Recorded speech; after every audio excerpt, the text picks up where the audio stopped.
Hello dear friends, कैसे हो आप सब लोग। होप आप सभी ठीक होंगे। तो हमने एक लेक्चर सीरीज स्टार्ट करके रखी हुई है मॉडर्न इंडिया पे। तो आज इसकी 21st वीडियो है। अगर आपने पहले वीडियो नहीं देखी हैं तो प्ले लिस्ट में जाकर आप उन सब वीडियोस को देख सकते हो, ठीक है।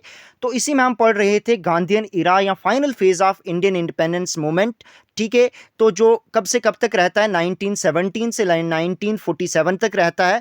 तो इसकी हमने 13 वीडियो पहले बना चुके हैं। अगर आपने वो भी नहीं देखी तो आप प्ले लिस्ट में जाकर उनको भी देख सकते हैं। तो आज उसकी 14th और लास्ट वीडियो है, ठीक है, किसकी, गांधीयन इरा की, ठीक है। तो आज हम क्या क्या पढ़ने वाले हैं, आज हम पढ़ेंगे एटली स्टेटमेंट और एटली डिक्लेरेशन, जो फरवरी 20 1947 को डिक्लेरेशन ली थी, किसने, क्लेमेंट एटली ने। नेक्स्ट हम देखेंगे प्लान बाल्कन या डेके बर्ड प्लान, जो मार्च से मई 1947 को दिया था, ठीक है। उसके बाद हम देखेंगे माउंट बैटन प्लान और 3 जोन प्लान, ठीक है। नेक्स्ट हम देखेंगे इंडियन इंडिपेंडेंस एक्ट 1947। नेक्स्ट हम पढ़ेंगे uniting of princely states of India. Next हम देखेंगे annexation of Daman, Diu and Goa. Next हम पढ़ेंगे एनेक्सेशन ऑफ पौंडीचेरी और पुडुचेरी। तो वन बाय वन हम डिटेल में एनालिसिस करेंगे इस सब का, ठीक है। तो करते हैं आज का टॉपिक स्टार्ट। एटली डिक्लेरेशन और एटली स्टेटमेंट जो कब दिया था, फरवरी 20 1947 को, ठीक है। किसने, क्लेमेंट एटली ने डिक्लेयर किया था फरवरी 20 1947 को। कहाँ पे, हाउस ऑफ कॉमन, ब्रिटेन में, कि इंडिया को क्विट कर देगी ब्रिटिश जल्द से जल्द और रिस्पॉन्सिबल हैंड में छोड़ देगी। कब तक, जून 1948 से पहले, ठीक है। तो इसी में क्या बोला गया कि इससे पहले क्या करना होगा कि इंडियंस को जो इश्यूज हैं उनके, उनको सॉर्ट आउट करना होगा बिफोर दैट, ठीक है।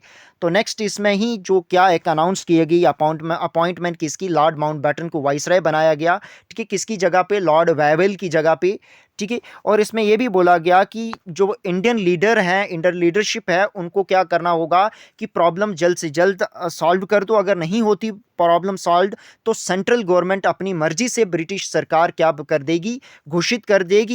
और ठीक है, जो भी पावरें हैं प्रोविंसेस को, वो अलग अलग प्रोविंसेस को भी दे देगी, ठीक है। और क्विट करके चला जाएगी इंडिया को, ठीक है। तो ये इसमें बोला गया था, ठीक है। तो क्यों ये डेट फिक्स की थी गवर्नमेंट ने कि विड्रॉ कर देगी, वो भारत से चले जाएगी, इसके वो बहुत सारे रीज़न थे कि गवर्नमेंट ने ये डेट फिक्स क्यों की थी। क्योंकि वो, ठीक है, एक तो जो एग्रीमेंट, ठीक है, मेन क्वेश्चन था, जो एग्रीमेंट था, शॉक ऑफ द पार्टीज, ठीक है। कोई भी पार्टीज जो थी वो एक एग्रीमेंट में नहीं आ रही थी, ना मुस्लिम लीग आ रही थी और ना ही इंडियन नेशनल कांग्रेस आ रही। तो इसी के वजह से ये लाया गया ताकि उनके बीच में जो इश्यूज हैं उनको सॉर्ट आउट कर दिया जाए, ठीक है।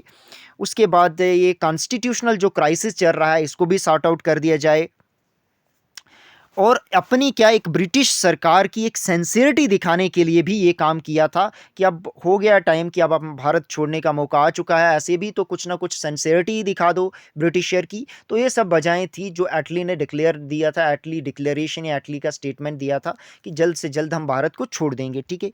तो नेक्स्ट क्या देखने को मिलता है, तो बड़े सारे कॉमनल राइट्स, ठीक है, जो और कांग्रेस और लीग के बीच में कोई भी कोलिशन नहीं होती है। जिस तरीके से ब्रिटिश मजबूर हो जाते हैं कि नया जो जून 1948 की बात करी गई थी उससे पहले ही इंडिया को छोड़ने के लिए, ठीक है। तो देखते हैं इसके बाद वन बाय वन नेक्स्ट हम पढ़ते हैं, ठीक है। तो नेक्स्ट क्या है, प्लान बाल्कन और डेके बर्ड प्लान, जो मार्च एंड मई 1947 में आया था। प्लान बाल्कन और डेके बर्ड प्लान मार्च से मई 1947 में, ठीक है। तो ये किसका आइडिया, किसका था प्लान बाल्कन और डेके बर्ड प्लान, ये लॉर्ड माउंट बैटन का आइडिया था। सुप्रीम इंपॉर्टेंट है, ये क्वेश्चन भी आते हैं एग्जामिनेशन में, ठीक है।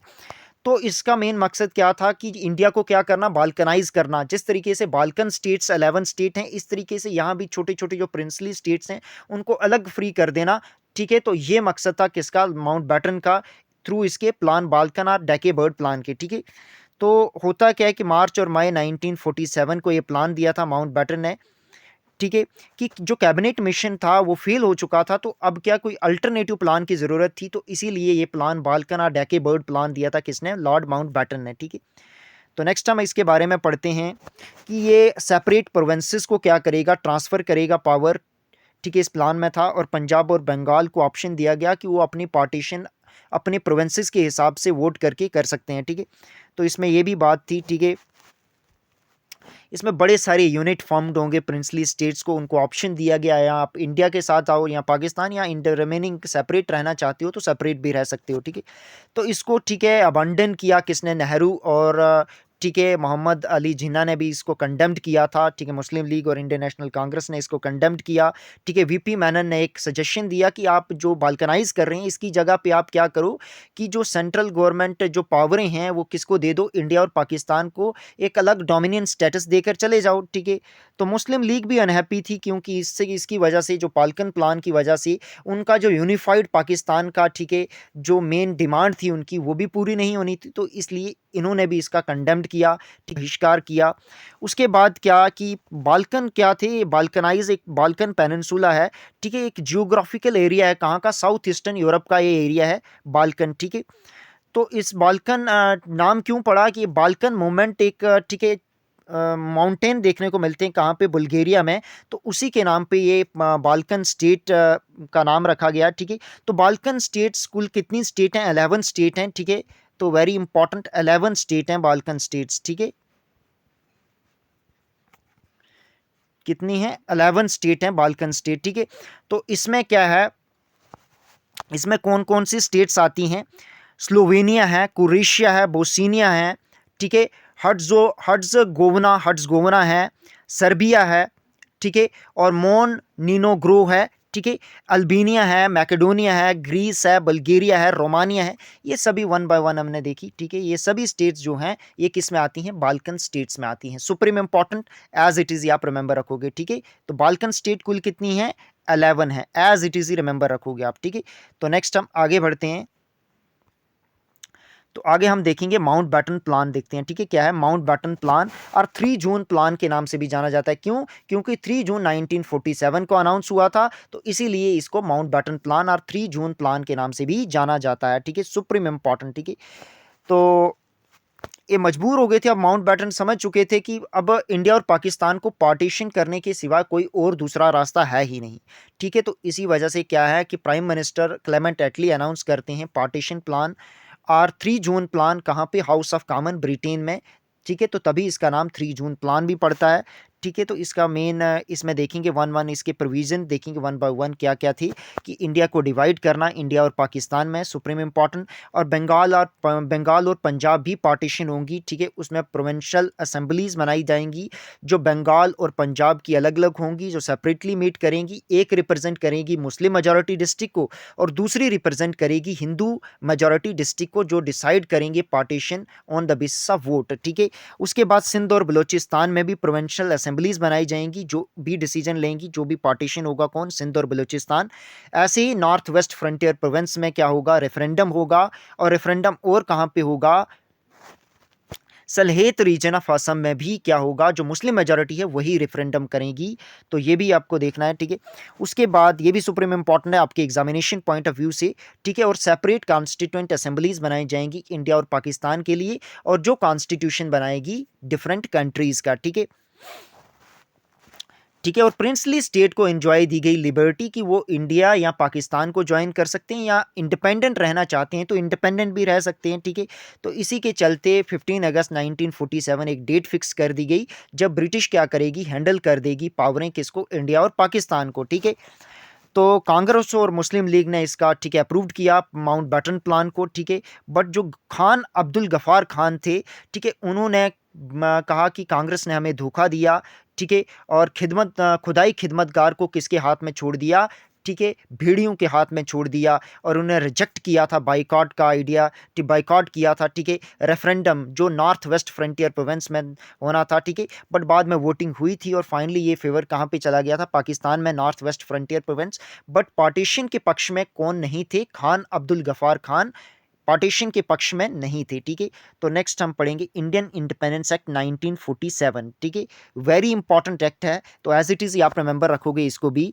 तो ब्रिटिश गवर्नमेंट ने, ठीक है, इंडियन इंडिपेंडेंस एक्ट, ठीक है, ब्रिटिश हाउस ऑफ कॉमन्स में, ठीक है, अनाउंस किया कब, 4 जुलाई 1947 को, और इसको रॉयल असेंट कब मिली, जुलाई 18 1947 को। सुप्रीम इंपॉर्टेंट डेट है, ये दोनों date as it is remember रखोगे। और ये किस पे बेस्ड है, माउंटबेटन प्लान पे बेस्ड था, ठीक है, ये भी सुप्रीम इंपॉर्टेंट है। सभी पॉलिटिकल पार्टीज ने एक्सेप्ट किया इस प्लान को, ठीक है। और बहुत सारी इस जब पार्टीशन हुई तो बहुत सारे वायलेंस हुए देखने को मिलते हैं, लगभग 4 लाख लोग इसमें राइट्स में मारे गए, ठीक है, जो मुस्लिम थे इंडियन के वो पाकिस्तान के लिए गए, ठीक है, चला गए इस देश को छोड़ के, ठीक है, और जो हिंदू और सिख जो पाकिस्तान में थे वो वहाँ से छोड़ के, पाकिस्तान को छोड़ के कहाँ पे आए, इंडिया में आए बसने के लिए, ठीक है। तो ठीक है, इस पे इसके चलते बहुत सारे लोगों ने धन दौलत प्रॉपर्टी लैंड सब कुछ अपना छोड़ना पड़ा, ठीक है, अलग अलग कंट्रीज़ में और दूसरी कंट्रीज़ में जाना पड़ा, ठीक है। तो बहुत दंगे हुए थे, इसमें लगभग 4 लाख लोगों की मृत्यु हुई थी। तो एक मूवी भी है गदर मूवी, गदर एक प्रेम कथा, तो वहाँ पे भी आपको देखने को मिलता है कि किस तरीके से गदर किस तरीके से राइट मचा था, ठीक है। तो एक थोड़ी थोड़ी ग्लिम्स हमें देखने को मिलती है उसके थ्रू भी, ठीक है। तो पार्टीशन होती है इसके तहत, ठीक है, इसके मेन पॉइंट क्या थे वो पढ़ेंगे हम क्या क्या मेन पॉइंट थे इसके, कि पार्टीशन होती है इंडिया और पाकिस्तान की, ठीक है, जो कम ऑन टू इफेक्ट कब से होगी 15 अगस्त 1947, ठीक है। और ब्रिटिश गवर्नमेंट सभी पावरें ट्रांसफ़र कर देगा दो डोमिनियन को, इंडिया और पाकिस्तान को, ठीक है। और एक बाउंड्री कमीशन बनेगा जो डिमार्केट करेगा बाउंड्री कहाँ पे, जो प्रोविंसेस ऑफ पंजाब और बंगाल के दो प्रोविंसेस को इनको बांट देगा, ठीक है। तो इसके तहत वो, ठीक है, पावरें कॉन्स्टिट्यूएंट असेंबलीज को दी गई कि वो कॉन्स्टिट्यूशन बना सकते हैं दो डोमिनियन का, इंडिया और पाकिस्तान का। तो होता क्या है कि जो कैबिनेट मिशन प्लान के तहत जो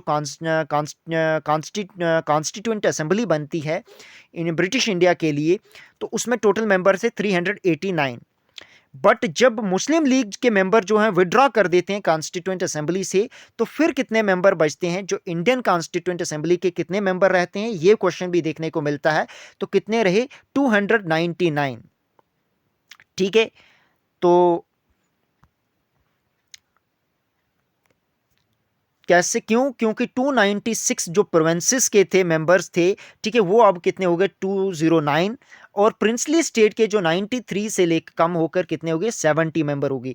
तो 209 को प्लस 70 से किया तो कितने बचते हैं, 299 ही मेंबर थे अब किसके, कॉन्स्टिट्यूएंट ऑफ इंडिया के पास रहे, ठीक है। वेरी इंपॉर्टेंट है ये भी फैक्ट, आप एज इट इज ही रिमेंबर रखोगे, ठीक है। इसके बाद रेड क्लिफ बाउंड्री कमीशन बना जिसके चेयरमैन थे सर साइरल रेड क्लिफ, ठीक है, जो बाउंड्री ड्रा करेगी किसके किसके बीच में, इंडिया और पाकिस्तान के बीच में, ठीक है।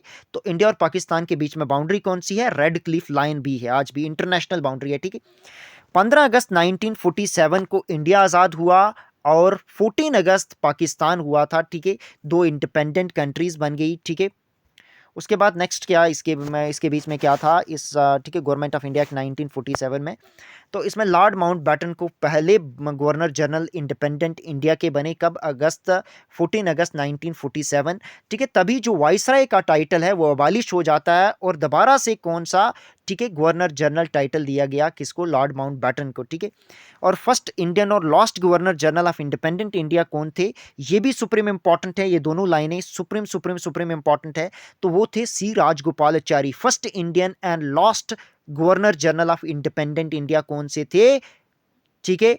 तो लॉस्ट नहीं है, इधर लास्ट है, ठीक है, ये ए है, ठीक है, इसको कट करके LAST लॉस्ट लिखोगे आप, ना कि लोस्ट नहीं लिखोगे, ठीक है, सुप्रीम इंपॉर्टेंट है, ठीक है। तो last governor general of independent India और first Indian governor general of independent India कौन से थे, तो वो थे सी राजगोपालाचारी, जो 21 जून 1948 से लेकर 26 जनवरी 1950 तक रहते हैं।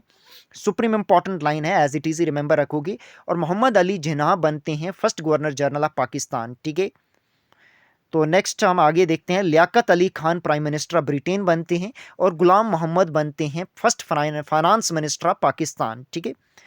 और एक और बात इधर नोट में मैंने लिखी हुई है, तो ये भी आपको एज इट इज़ ही रिमेंबर रखनी है।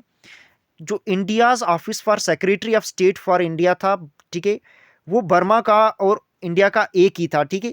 जो एंड हो जाता है जब जैसे ही इंडिया आज़ाद होती है, तो ये जो secretary of state for India जो इंडियाज़ ऑफिस था बर्मा और इंडिया का एक ही था, वो भी एंड हो जाता है, ठीक है। नेक्स्ट हम आगे पढ़ते हैं, जवाहरलाल नेहरू बनते हैं first prime minister of independent India, supreme important. और वल्लभ भाई पटेल बनते हैं फर्स्ट डिप्टी प्राइम मिनिस्टर और first home minister of independent India. Doctor Rajendra Prasad बनते हैं first president of independent India, supreme important point है, ये भी याद रखोगे आप, ठीक है। और किस तरीके से फिर यूनाइटिंग ऑफ प्रिंसली स्टेट और यूनाइटिंग ऑफ इंडिया, किस तरीके से यूनाइट होता है इंडिया, तब जब इंडिया इंडिपेंडेंस हुआ, ठीक है। तो कितनी इंडिया के जो रीजन में कितनी प्रिंसली स्टेट थी 552। ये भी क्वेश्चन देखने को मिलता है, कुछ छोटी और बड़ी, ठीक है, जिनका अलग अलग जियोग्राफिकल बाउंड्रीज में आए, ठीक है, किसमें, इंडिया की जियोग्राफिकल बाउंड्रीज में। तो सरदार वल्लभ भाई पटेल, ठीक है, और वीपी मेनन को, ठीक है, एक कार्य दिया गया कि आपको क्या करना है कि प्रिंसली स्टेट को इंटीग्रेट करना है, ठीक है। जो वीपी मेनन थी ये secretary of the ministry of states थे तब, ठीक है। तो ठीक है, पटेल ने क्या किया कि जो प्रिंसेस थे उनको क्या किया कि उनको कन्विंस करने की कोशिश की, और उन्होंने एक कंसेप्ट दिया था, सुप्रीम इंपॉर्टेंट कंसेप्ट है, बहुत बार एग्जामिनेशन में पूछा गया है, प्राइवी पर्स के नाम से, ठीक है। क्यों, क्या था इसमें कि कुछ पेमेंट करनी रॉयल फैमिलीज को या प्रिंसेस को कि आप मर्ज हो जाएं इंडिया के साथ, ठीक है। तो होता क्या है कि 15 अगस्त 1947 से पहले सभी प्रिंसली स्टेट सभी प्रिंसली स्टेट क्या करती हैं, इंडिया के साथ आ जाती हैं। कुछ स्टेट जैसे जम्मू एंड कश्मीर, जूनागढ़ और हैदराबाद क्या करती हैं कि वो इंस्ट्रूमेंट ऑफ एसेशन नहीं करती हैं और वो इंडिपेंडेंट रहना चाहती थी। बाद में चलती इंडिया में आई, किस तरीके से आई, वन बाय वन डिटेल में देखेंगे। और गोवा पुर्तगीज के पास था और पौंडीचेरी किसके पास थी, फ्रेंच के पास थी, ठीक है। तो ये भी हम डिटेल में देखेंगे कि किस तरीके से annexation of Daman, Diu and Goa हुआ, ठीक है, किस तरीके से एनेक्स किया इंडिया ने पौंडीचेरी को, पुडुचेरी को, ठीक है। तो जम्मू कश्मीर कौन रूलर थे जब इंडिया इंडिपेंडेंस हुआ, तो जम्मू कश्मीर के रूलर थे महाराजा हरि सिंह, ठीक है। तो ये नहीं चाहते थे इमीडिएटली, इन्होंने कोई भी ऑप्शन चूज नहीं किया, इन्होंने ना कोई बोला कि ये इंडिपेंडेंट रहना चाहते थे, पाकिस्तान के पक्ष में भी नहीं थे और इंडिया के पक्ष में भी नहीं थे, ठीक है। तो इन्होंने एक स्टैंड स्टिल एग्रीमेंट साइन थे, ये इन्होंने एक प्रपोजल रखा कि स्टैंड स्टिल, ठीक है, किसी के साथ नहीं जाना, ठीक है। तो नेक्स्ट हम आगे पढ़ते हैं इसके बारे में ही। पाकिस्तान ने भी कोई एक्शन नहीं लिया, बट क्या करता है, बाद में पाकिस्तान इन्वेड कर देता है कश्मीर पे, कहाँ से, नॉर्थ से, ठीक है। किसके, आर्मी के सोल्जर पाकिस्तानी और ट्राइब्समैन थे जो मॉडर्न वेपन लेके आए थे, उसने अटैक कर दिया कहाँ पे, कश्मीर में, ठीक है। तो कब किया था ये, 24 अक्टूबर 1947 को, सुप्रीम इंपॉर्टेंट, ठीक है। तो थाउजेंड्स ऑफ ट्राइबल पठान आए इंडिया को, अटैक करके लूटपाट रेप करने लगे कश्मीरियों का, ठीक है, कश्मीरी बहनों का, महिलाओं का, ठीक है। तो बड़ा सारा गदर मचा दिया उन्होंने कश्मीर में। तो जिसके चलते महाराजा जम्मू एंड कश्मीर क्या इंडियन सरकार की हेल्प लेने के लिए किसको, एक रिप्रेजेंटेटिव जिनका नाम था शेख मोहम्मद अब्दुल्ला, उनको दिल्ली पे भेजते हैं कि इंडियन की हेल्प लेने के लिए। तो इसके बाद क्या होता है, 26 अक्टूबर, बहुत इंपॉर्टेंट डेट है, ठीक है, 26 अक्टूबर 1947 को महाराजा हरि सिंह श्रीनगर से कहाँ पे चले जाते हैं, जम्मू चले जाते हैं, जहाँ पे ये इंस्ट्रूमेंट ऑफ असेशन साइन करते हैं जम्मू एंड कश्मीर स्टेट का इंडिया के साथ, ठीक है, अराइवल। और इसके तहत क्या होता है, इस डॉक्यूमेंट के तहत जो इंडियन जुरिस्डिक्शन को एक्सटेंड कर दिया किसके किसके पक्ष में, ठीक है, एक एक्सटर्नल अफेयर, कम्युनिकेशन और डिफेंस में इंडिया रहेगा और बाकी सारे काम जम्मू एंड कश्मीर स्टेट खुद लेगी, ठीक है। तो इसी के बाद, ठीक है, इंडियन ट्रुप्स आते हैं, ठीक है, और वार छिड़ जाती है, जिसके रिजल्ट क्या होता है कि पार्टीशन होता है जम्मू एंड कश्मीर में, बाद में सीज फायर हो जाता है और जम्मू एंड कश्मीर पार्टीशन हो जाती है इसकी। एक तो इंडिया के पक्ष में, जो इंडिया और पाकिस्तान के बीच में, जम्मू कश्मीर जो इंडिया में रहा, ठीक है, और पाकिस्तान ऑक्युपाइड कश्मीर पाकिस्तान के हिस्से में चला गया जब सीज फायर हुआ, तो ठीक है। तो वेरी इंपॉर्टेंट, ठीक है, जम्मू कश्मीर के टुकड़े हो गए थे इसके चलते। और 31 अक्टूबर 2019 को जम्मू एंड कश्मीर स्टेट को रिमूव करके उसके स्टेटस को क्या कर दिया गया, यूनियन टेरिटरी बना दी गई। दो यूनियन टेरिटरी बनाई थी, लद्दाख और जम्मू कश्मीर, ठीक है। तो जब मैं जम्मू कश्मीर पढ़ाऊंगा आपको, ठीक है, इसका जनरल नॉलेज डिटेल में डिस्कस करेंगे, इसकी हिस्ट्री, जियोग्राफी, सब कुछ, तो वहां पे इसका डिटेल में एनालिसिस करेंगे हम, ठीक है। तो नेक्स्ट बात आ जाती है जूनागढ़ की, ठीक है, supreme important is Junagadh, very very very important, ठीक है। तो जूनागढ़ एक प्रिंसली स्टेट थी, ठीक है, ये साउथ वेस्टर्न एरिया था, कहाँ का, गुजरात में है प्रेजेंट डे, ठीक है। ये भी इंडिया के साथ असीड नहीं हुई थी अगस्त 15 1947, ठीक है। तो इसमें क्या थे, इसमें मेजॉरिटी जो थी हिंदू पॉपुलेशन थी, बट रूलर कौन थे इसके, मुस्लिम थे, ठीक है, जिनका नाम था मोहम्मद मोहब्बत खान जी, ठीक है। सुप्रीम इंपॉर्टेंट नाम था, एज इट इज आप रिमेंबर रखोगे, ठीक है। जिन्होंने अगस्त 1947 में डिसाइड किया था कि ये असीड करेंगे किसके साथ, पाकिस्तान के साथ, बट मेजॉरिटी कौन थी, हिंदू पॉपुलेशन थी, ठीक है। तो इसकी वजह से जो हिंदू पॉपुलेशन है वो इनके खिलाफ रिवल्ट कर देती है, ठीक है। और जिसके बाद इंटीग्रेशन होता है जूनागढ़ का किसके साथ, इंडिया के साथ। इसके बाद गवर्नमेंट इंस्टॉल करते हैं, गवर्नमेंट ऑफ इंडिया इंस्टॉल करती है गवर्नर ऑफ इंडिया यहाँ पे, और रेफरेंडम करवाती है कहाँ पे, जूनागढ़ में, ठीक है, जो कब होता है फरवरी 20 1948 को होता है, ठीक है। तो इसके तहत ये जूनागढ़ इंडिया के साथ मिल जाती है, ठीक है। उसके बाद हम देखते हैं हैदराबाद की बात। Very important is Hyderabad, supreme supreme supreme important है हैदराबाद, ठीक है। तो हैदराबाद किस तरीके से एनेक्स किया था इंडिया ने, ठीक है।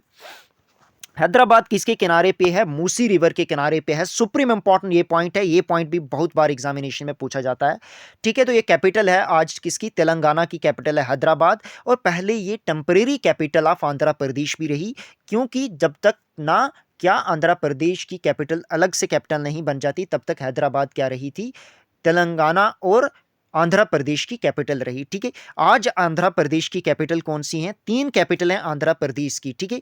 कौन कौन सी हैं, जो लेजिस्लेटिव कैपिटल आंध्र प्रदेश की है वो अमरावती है, सुप्रीम इंपॉर्टेंट, और एग्जीक्यूटिव कैपिटल आंध्र प्रदेश की है विशाखापट्टनम, ठीक है, सुप्रीम इंपॉर्टेंट, और जुडिशियल कैपिटल आंध्र प्रदेश की कौन है, कर्नूल, सुप्रीम इंपॉर्टेंट, ठीक है। तो नेक्स्ट क्या है, हैदराबाद बहुत ही वेल्थिएस्ट और मोस्ट पावरफुल प्रिंसिपैलिटी थी। इसके रूलर कौन थे, निज़ाम उस्मान अली खान और आसफ जहाँ 7, ठीक है, जिन्होंने रिफ्यूज कर दिया था इंडिया और पाकिस्तान को ज्वाइन करने से, ठीक है, और अपनी सेपरेट किंगडम बनाना चाहते थे और under British Commonwealth of nation में, ठीक है। तो इसकी इनकी अपनी आर्मी भी थी, प्राइवेट आर्मी भी थी निज़ाम की, कौन सी थी, राजकार इसका नाम था, सुप्रीम इंपॉर्टेंट, ये भी क्वेश्चन आता है बार बार एग्जामिनेशन में, ठीक है। राजकार एक प्राइवेट मिलिट्री थी, ठीक है, जिसको ऑर्गेनाइज किसने किया था, कासिम रजवी ने, सुप्रीम इंपॉर्टेंट, ठीक है। जो रूलर किसकी सपोर्ट कर रही थी, मीर उस्मान अली खान और आसिफ जहाँ 7 की, ठीक है, जो रेसिस्ट करे किसकी, इंटीग्रेशन ऑफ हैदराबाद किसके साथ, डोमिनियन ऑफ इंडिया के साथ, ठीक है। तो इसके बाद रिजल्ट क्या होता है कि एनेक्स करता है, एक ऑपरेशन पोलो चलाया जाता है, इसको और भी नाम था एक और, ठीक है, इस कोड नाम का जो इंडियन आर्मी चलाती है, सुप्रीम इंपॉर्टेंट, ठीक है। तो कौन सी थी, ये आर्म फोर्स इंडिया की इन्वेट करती है थ्रू ऑपरेशन पोलो और ऑपरेशन कैटरपिलर, सुप्रीम इंपॉर्टेंट ये नाम है, ठीक है। ऑपरेशन पोलो का ही दूसरा नाम था ऑपरेशन कैटरपिलर, सुप्रीम इंपॉर्टेंट, ये कब से कब तक चलाया था इंडिया ने, सितंबर 13 से लेकर सितंबर 18 1948 को, ठीक है। किसने चलाया था, इंडियन आर्म्ड फोर्सेस ने हैदराबाद पे इन्वेट किया और निज़ाम को ओवरथ्रू करके एनेक्स कर दी हैदराबाद स्टेट को, किसके साथ, इंडियन यूनियन के साथ मिला दिया, सुप्रीम इंपॉर्टेंट है, एज इट इज आप रिमेंबर रखोगे, ठीक है। उसके बाद किस तरीके से एनेक्स करती है इंडिया दमन, दीव और गोवा को, दीव, दमन और गोवा को, सुप्रीम इंपॉर्टेंट, ये भी आप रिमेंबर रखोगे, ठीक है। जैसे ही इंडिया इंडिपेंडेंस करता है तो दीव, दमन और गोवा किसके किसके अंडर थे, ये थे पोर्चुगीज के अंडर में, ठीक है, पोर्चुगीज कॉलोनी के अंडर में, और कब तक रहते हैं, 1961 तक रहते हैं, ठीक है। उसके बाद 1961 में इंडियन आर्मी इन्वेड करती है पोर्चुगीज, होता क्या है कि 1961 में क्या करता है कि पुर्तगीज एक फिशिंग बोट पे अटैक करते हैं, और जिसके तहत क्या होता है कि एक फिशरमैन की मृत्यु हो जाती है। इसके रेटिलेट में इंडियन आर्मी इन्वेड करती है किसके ऊपर, पुर्तगीज में, कब, 1961 को, ठीक है। एक आर्म्ड एक्शन चलाया जाता है जिसका कोड नेम था ऑपरेशन विजय, सुप्रीम इंपॉर्टेंट नाम है, एज इट इज, ये रिमेंबर रखोगे आप, सुप्रीम सुप्रीम सुप्रीम इंपॉर्टेंट क्या था, ऑपरेशन विजय, ठीक है, इंडियन आर्म्ड फोर्सेस का, ठीक है, कोड नेम था, ठीक है, आर्म्ड एक्शन थी, ठीक है। इसके तहत, ठीक है, एयर, सी और लैंड पे स्ट्राइक होती है और 36 घंटों तक जंग चलता है किसके साथ, पुर्तगीज के साथ, और फाइनली दमन, दीव और गोवा को लिबरेट कर देते हैं इंडिया, ठीक है। और तब कौन होते हैं गोवा के, ठीक है, गवर्नर जनरल होते हैं जनरल म्यूनल अंटोनियो वासलो वासलो ई सिल्वा, ठीक है, ये गवर्नर जनरल होते हैं गोवा के। ये एक सरेंडर कर देते हैं, ठीक है, इंस्ट्रूमेंट ऑफ सरेंडर करते हैं, ठीक है, और हैंडिंग ओवर कर देते हैं गोवा को, हैंड ओवर किसको कर देते हैं, इंडिया को, ठीक है। तो जिसके चलते क्या होता है कि दीव, दमन और गोवा लिबरेट हो जाते हैं पुर्तगीज से। सुप्रीम इंपॉर्टेंट डेट है, ये क्वेश्चन आता है कि कब दीव, दमन और गोवा लिबरेट हुए थे पुर्तगीज रूल से, तो कब हुए थे, 17 to 19 दिसंबर 1961, सुप्रीम इंपॉर्टेंट, ठीक है। और बाद में इनको यूनियन टेरिटरी बना दिया गया था 12th कॉन्स्टिट्यूशनल अमेंडमेंट एक्ट के चलते 1962 में, ठीक है, किसको, दमन, दीव और गोवा को, ठीक है, कंपोजिट यूटी बना दिया। और बाद में चलते 30 मई 1987 को गोवा को सेपरेट करके किससे, दमन और दीव से, ठीक है, क्या कर दिया गया, एक सेपरेट स्टेट बना दिया था, कब, ये भी सुप्रीम इंपॉर्टेंट डेट है, 30 मई 1987 को, ठीक है। तो नेक्स्ट क्या होता है कि जनवरी 2020 को क्या होता है कि दमन एंड दीव और दादरा और नागर हवेली को मर्ज करके, इन दो यूटी को मर्ज करके एक न्यू यूनियन टेरिटरी बनाई जाती है जिसका नाम रखा जाता है दादरा एंड नागर Haveli and Daman and Diu. Supreme important, ये पॉइंट भी आप एज इट इज ही रिमेंबर रखोगे, ठीक है। तो किस तरीके से अब नेक्स्ट हम पढ़ेंगे किस तरीके से पौंडीचेरी किस तरीके से इंडिया की यूनियन में आती है, ठीक है। तो पौंडीचेरी किसकी, ठीक है, फ्रेंच की कॉलोनी थी। तो पौंडीचेरी में कुल कितने डिस्ट्रिक्ट हैं, 4 डिस्ट्रिक्ट हैं। कौन कौन से हैं, पौंडीचेरी, कराईकल, माहे और यनम। सुप्रीम इंपॉर्टेंट है। जो पौंडीचेरी और कराईकल है ना, ये कहाँ पे हैं, ये तमिलनाडु के साथ के एरिया हैं, ठीक है। और उसके बाद माहे कहाँ पे है, सराउंडिंग एरिया किसके हैं, केरला के। और यनम कहाँ पे है, आंध्र प्रदेश की बाउंड्री पे है, ठीक है। तो 1 नवंबर 1954 को क्या होता है कि यूनियन टेरिटरी ये लिबरेट कर दी जाती है फ्रेंच कॉलोनियलिज्म से, ठीक है। कैसे, थ्रू रेफरेंडम, ठीक है। तो नेक्स्ट हम, ठीक है, और जो भी मेंबर थे, ठीक है, इस असेंबली के, वो अगेंस्ट देते हैं, ठीक है, फ्रेंच की अगेंस्ट वोट देते हैं और प्रेफर करते हैं इंडिया को ज्वाइन। सब्सिक्वेंटली 3 डे बाद एक एग्रीमेंट साइन होता है, ठीक है, और फ्रेंच टेरिटरी करती है इंडिया के साथ, ठीक है। कहाँ पे, न्यू दिल्ली, 2 कंट्रीज फ्रेंच और इंडिया, ठीक है। और एक ट्रीटी ऑफ सेशन होती है, सुप्रीम इंपॉर्टेंट ट्रीटी थी, ठीक है। कब होती है, ट्रीटी ऑफ सेशन, ठीक है, सुप्रीम इंपॉर्टेंट मई 1956 को, जिसके तहत, ठीक है, फ्रेंच जो पार्लियामेंट है वो इसको पास्ट रेक्टिफिकेशन कब देता है, ठीक है, मई 1962। और 16 अगस्त 1962 इंडिया और फ्रांस एक्सचेंज कर देते हैं इंस्ट्रूमेंट ऑफ रेक्टिफिकेशन, जिसमें फ्रांस क्या करता है, ठीक है, फ्रांस क्या करता है, ठीक है, पौंडीचेरी को दे देता है इंडिया को, ठीक है। और पौंडीचेरी, ठीक है, इसी के चलते तभी 16 अगस्त को आज भी प्रेजेंट डे भी सेलिब्रेट करती है इंडिपेंडेंस डे, कौन, पौंडीचेरी। सुप्रीम इंपॉर्टेंट है ये बात भी, एज इट इज रिमेंबर रखोगे, ठीक है। और पौंडीचेरी और दूसरे जो डिस्ट्रिक्ट थे इसके, कारेकल, माहे और यनम, ठीक है, ये एडमिनिस्ट्रेटिव एक यूनियन टेरिटरी बनती है। तब कब बनती है, 1 जुलाई 1963 को। सुप्रीम इंपॉर्टेंट, ये बात भी रिमेंबर रखोगे, ठीक है।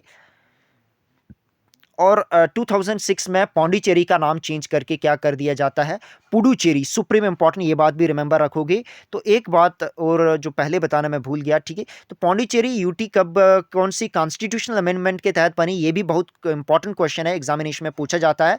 तो ये बनी थी, ठीक है, 14th constitutional amendment act of 1962 के तहत। Supreme important, as it is, आप रिमेंबर रखोगे इसको भी, ठीक है।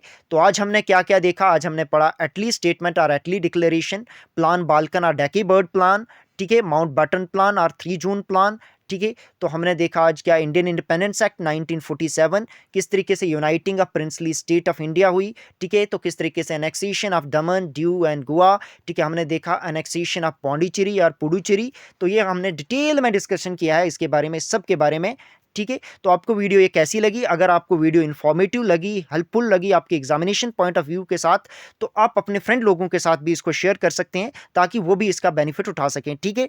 तो अगर आपने पहले वीडियो नहीं देखी है तो आप प्ले लिस्ट में जाकर बाकी वीडियो को भी देख सकते हो।